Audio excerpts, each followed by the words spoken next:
नमस्कार दोस्तों, technical update Joy YouTube channel में आप लोगों को बहुत बहुत स्वागत है। तो दोस्तों, जैसा कि आप थंबनेल में देखा, एक रिक्रूटमेंट निकल के आया। जो रिक्रूटमेंट देखो, coast guard, Indian coast guard की तरफ से 2023 में दोस्तों एक बम्पर भर्ती निकल के आया। जो भर्ती दोस्तों परमानेंट जॉब का, सही सुन रहे हो दोस्तों, कोस्ट गार्ड की तरफ से परमानेंट जॉब का वैकेंसी निकल के आया। वो भी किसके लिए? मिनिमम एजुकेशन क्वालिफिकेशन रखा गया 10th पास, ITI पास। यानी आपके पास 10th पास है किसी बोर्ड से और ITI पास आउट है। कौन सा ITI पास आउट दोस्तों इसके लिए एलिजिबिलिटी है, मैं बताऊंगा आगे चल के। जिसके लिए सैलरी रखा गया 56,000 प्लस से। ओके, तो यही रिक्रूटमेंट में आप लोगों के साथ डिस्कस करूंगा। कैसे अप्लाई करना पड़ेगा, कहाँ से जॉब लोकेशन मिलने वाला, क्या पोस्ट रहने वाला है इस कोस्ट गार्ड का रिक्रूटमेंट में, सारे बताऊंगा। बताने से पहले हमारा चैनल में नया विजिट कर रहे हो, अभी तक सब्सक्राइब नहीं किया हो तो जल्दी से सब्सक्राइब कर लेना और साइड में जो बेल आइकन है इसको ऑल प्रेस कर लेना। तो चलो अभी नोटिफिकेशन में क्या बात किया गया है। तो दोस्तों, ये है ऑफिशियल नोटिफिकेशन जो देख सकते हो, ministry of defence GOI, government of India, Indian coast guard east region की तरफ से वैकेंसी निकल के आया। जो वैकेंसी देखो चेन्नई, यानी कि ईस्ट रीजन में जो पड़ती है चेन्नई, उस रीजन से, जो कि नियर नईपुर ब्रिज की तरफ से जो पिन कोड रखा गया। और जो पोस्ट है आपका, recruitment for filling of civilian post, यानी कि जितने भी पोस्ट है सब सिविलियन पोस्ट पर आपका वैकेंसी निकल का है। और देखो यहाँ पे टोटली में बताया था परमानेंट जॉब, यहाँ पे देख सकते हो, जो कि application from eligible candidate invited following the post field on direct recruitment, यानी कि डायरेक्ट रिक्रूटमेंट मतलब समझ जाइए परमानेंट जॉब। अभी देखो यहाँ पे पोस्ट में बात करूंगा। नेम ऑफ द पोस्ट, पहला का जो पोस्ट है सिविलियन मोटर ट्रांसपोर्ट ड्राइवर पे जो वैकेंसी निकल का आया। नंबर ऑफ वैकेंसी 4 है। और आपका जो प्लेस ऑफ पोस्टिंग आपका चेन्नई में पोस्टिंग मिलेगा। और आपका जो पे स्केल, मिनिमम आपका पे स्केल लेवल 2 का हिसाब से पेमेंट मिलेगा। और जिसके लिए आपका सैलरी 19,900 रुपया से 63,200 रुपया पर मंथ आपको देखने को मिल जाएगा। बाकी बात इसका जो कैटेगरी 4 वैकेंसी है, जनरल में 2 है, OBC में 1 और EWS में 1 वैकेंसी रखा गया। और जिसके लिए एलिजिबिलिटी क्राइटेरिया क्या रखा गया, 10th पास। आपके पास 10th पास है रिकॉग्नाइज बोर्ड से, और आपके पास ड्राइविंग लाइसेंस का सर्टिफिकेट है और 2 साल का एक्सपीरियंस है, तब इस सिविलियन मोटर ट्रांसपोर्ट के लिए अप्लाई कर सकेंगे।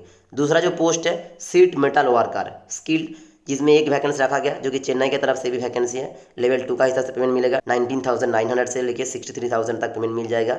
और इसके लिए जो वैकेंसी है, एक ही वैकेंसी जो कि OBC कैटेगरी में रखा गया। इसके लिए आपका एजुकेशन क्वालिफिकेशन क्या रखा गया, ध्यान से सुनना, जो कि 10th पास। आपके पास 10th पास है और अप्रेंटिसशिप ऑफ रिकॉग्नाइज बोर्ड, यानी कि 10th पास प्लस आपके पास NAC नेशनल अप्रेंटिसशिप सर्टिफिकेट है, तब इसके लिए अप्लाई कर सकेंगे।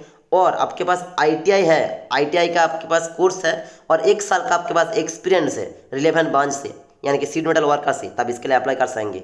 और तीसरा जो रखा गया आपका क्वालिफिकेशन, 4 साल का टोटल एक्सपीरियंस है, ITI का सर्टिफिकेट नहीं है, 10th पास भी नहीं है, तो भी आप इसके लिए अप्लाई कर सकेंगे। ओके, तो जो सीट मेटल वर्कर के लिए बहुत अच्छा मौका है, किसी भी आपका डिग्री करके रखा हो तो इसके लिए एलिजिबिलिटी हो। अभी देखो तीसरा जो पोस्ट है multitasking staff motor transfer cleaner में, एक ही वैकेंसी रखा गया, जो कि जनरल में रखा गया। इसमें जो आपका लेवल मिलेगा पेमेंट का 18,000 से 56,900 रुपया पर मंथ। इसके लिए मैट्रिकुलेशन पास होना चाहिए और 2 साल का एक्सपीरियंस चाहिए मैकेनिकल वर्कशॉप से, यानी कि क्लीनर से, तब इसके लिए अप्लाई कर सकेंगे।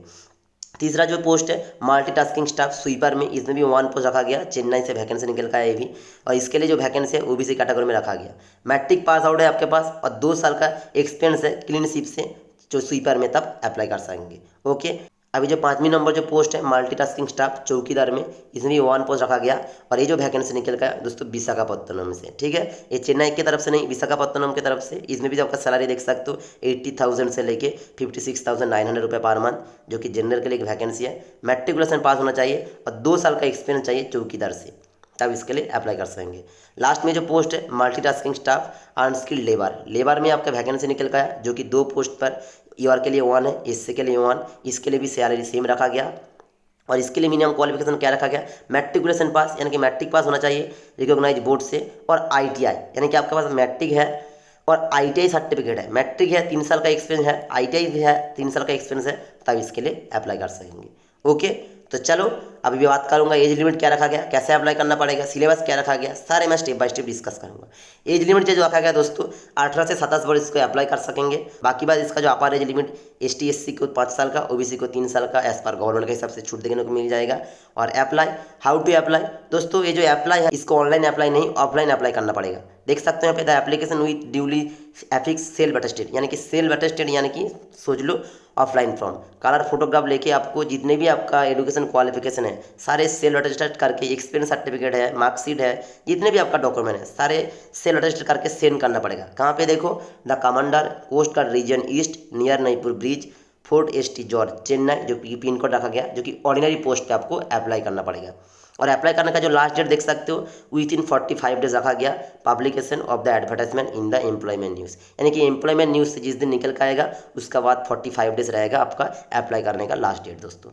ओके, और जब अप्लाई करेंगे ये बात ध्यान से याद रखना दोस्तों, क्योंकि एप्लीकेशन फॉर द पोस्ट, जिस पोस्ट पे अप्लाई कर रहे हो यहाँ पे लिख के देना, और किस कैटेगरी से बिलोंग कर रहे हो उस पर टिक कर मार्क करके ही सेंड करना। ओके, तो अब बाकी बात देखो, इसका जो सिलेबस पैटर्न जो है, जनरल नॉलेज आपका 20 मार्क्स रखा गया, मैथमेटिक्स में 20 मार्क्स है, जनरल इंग्लिश में 20 मार्क्स है, आपका रिलेवेंट ट्रेड से पूछा जाएगा 20 मार्क्स। ओके, टोटल जो आपका एग्जामिनेशन टाइम रहेगा 1 आवर का एग्जामिनेशन टाइम रहेगा, 80 मार्क्स का आपका एग्जाम होगा।